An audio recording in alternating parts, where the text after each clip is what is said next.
Market yard గోడౌన్లో ఉండబడిన 2 కోట్ల విలువ చేసే పేద ప్రజల ఇళ్ల నిర్మాణానికి ఉపయోగించిన ఇనుప గడ్డీలు దొంగతనం జరిగిందని, అది సంబంధించిన ఏఈ కాంట్రాక్టర్లు కలిసి అమ్మినారని, అందులో నాకు వాటా ఇచ్చినారని, అది 24 కంటే ముందే అమ్మేసినారని ఆయన మాట్లాడింది. 2024 కంటే ముందే మా ప్రభుత్వంలో ఉండేటప్పుడు. ఎందుకంటే నాకు వాటా ఇచ్చినారంటే మా ప్రభుత్వంలో ఉన్నప్పుడే కదా నాకు వాటా ఇచ్చేది.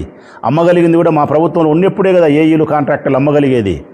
సో 2024 ఎన్నికల కంటే ముందే ఆ కడ్డీలను నేను మాయం చేసినట్టు, అందులో నాకు వాటా వచ్చినట్టు ఈ మీడియా సోదరుల ముందర ప్రజలను ఉద్దేశించి ఆగిత్యపు మాటలు మాట్లాడినాడు.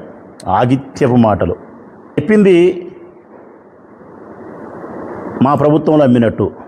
సంబంధించిన అధికారి చెప్పినది ఏం చెప్పినాడయ్యా? సంబంధించిన అధికారి సెప్టెంబర్ 4వ తారీఖు వరకు 2025 సెప్టెంబర్ 4వ తారీఖు వరకు గోడౌన్లో ఇనుప కడ్డీలు ఉన్నాయి, సెప్టెంబర్ 4 తర్వాత అవి మాయమైనాయి అని చెప్పి సంబంధించిన హౌసింగ్ డిపార్ట్మెంట్ పీడీ ధృవీకరించినాడు.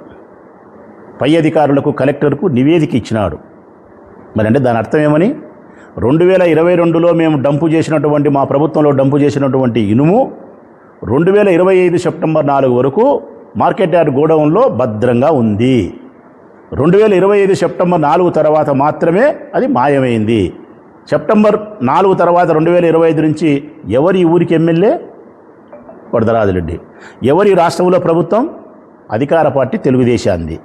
మరి నీ పార్టీ అధికారంలో ఉండి, నువ్వు ఎమ్మెల్యే ఉండి, మీ ఊర్లో నీ అయాములో సెప్టెంబర్ 4, 2020 తర్వాత ఇనుప కడ్డీలు మాయమైతే ఏ విధంగా నన్ను మాట్లాడతావు? మరి ఇప్పుడు మేము అడుగుతున్నాం, నువ్వు ఎమ్మెల్యేగా ఉన్నప్పుడు 2025 సెప్టెంబర్ 4 తర్వాత పోయినాయని హౌసింగ్ పీడీ చెప్తానాడే, దీనికి సమాధానం ఏం చెప్తావయ్యా వరదరాజరెడ్డి గారు? నువ్వు తలదీసి ఆడబెట్టుకుంటావు. ఇప్పుడు నువ్వు తలదీసి ఆడబెట్టుకుంటావు.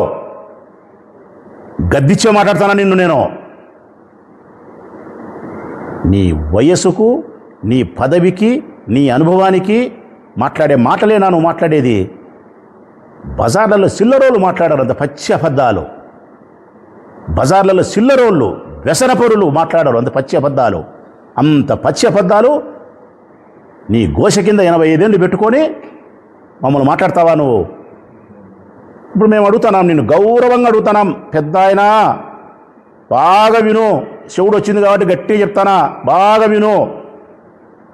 2025 సెప్టెంబర్ 4 వరకు ఉండబడిన కడ్డీలు తర్వాత మాయమైనాయి అంటే నీ ప్రభుత్వంలో నువ్వు ఎమ్మెల్యేగా ఉన్నప్పుడు దీనికి సమాధానం చెప్తావా చెప్పవా? కాకరకాయకి ముడ్డి మూతి తెలియకుండా నా మీద నింద వేసి మాట్లాడిన నీవు హౌసింగ్ పీడీ చెప్పినటువంటి ధృవీకరించిన తర్వాత ఏమి సమాధానం చెప్తావు?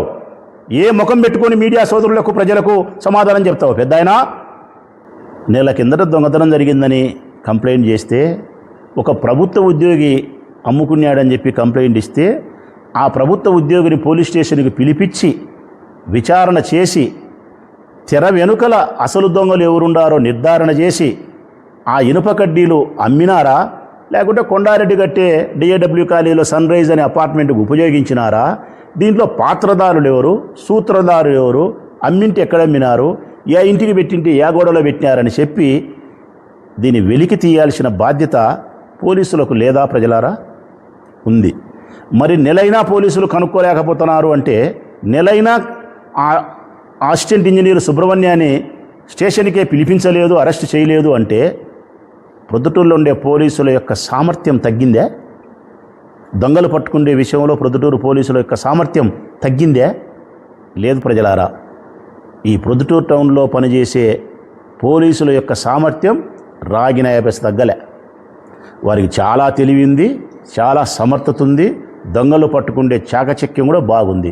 అంత ఉంది కాబట్టి ఎవడో చెవిటివాడు, మూగవాడు, గుడ్డివాడు అని చెప్పి కాకపోయినప్పటికీ ఒక నకిలీ పత్రం తీసుకొని ఇళ్లలో పోయి దొంగతనం చేస్తే 48 గంటలు తిరగక ముందే 16 లక్షల చోరీని పట్టుకోగలిగినామని చెప్పి మీడియా ముందుకు వచ్చి సగౌరవంగా చెప్పినటువంటి పోలీసు అధికారులను హృదయపూర్వకంగా నేను అభినందిస్తూ, మరి ఇంట్లో ఉండి పొద్దుటూరులో ఉండే ఒక మామూలు ప్రభుత్వ ఉద్యోగస్తుడు, పారిపోకుండా ఉండే ఒక ప్రభుత్వ ఉద్యోగస్తుని నెలైనా పోలీస్ స్టేషన్కి ఎందుకు పిలిపించలేకపోతున్నారు? ఎందుకు మీరు విచారించలేకపోతున్నారు పోలీస్ అధికారులారా? అంటే దీనికి అర్థం ఏమో తెలిసిన ప్రజలారా? ఆ పోలీస్ అధికారులకు వరదరాజిరెడ్డి ఫోన్ చేసి ఆ కేఎల్ సుబ్రహ్మణ్యం అనే అసిస్టెంట్ ఇంజనీర్ను అరెస్ట్ చేయొద్దు, నేర విచారణ మీరు చేయొద్దు, ఆ కేసు పక్కన పెట్టండి అని చెప్పి వరదరాజిరెడ్డి గారు పోలీసు అధికారులపైన ఒత్తిడి చేస్తున్నారు. వరదరాజిరెడ్డి గారే పోలీసు వాళ్ళపైన ఒత్తిడి చేయకపోతే పోలీసు వాళ్ళు వారిని పిలిపించరా, విచారించరా, దాన్ని తెర వెనకుండే వాళ్ళని పట్టుకోరా?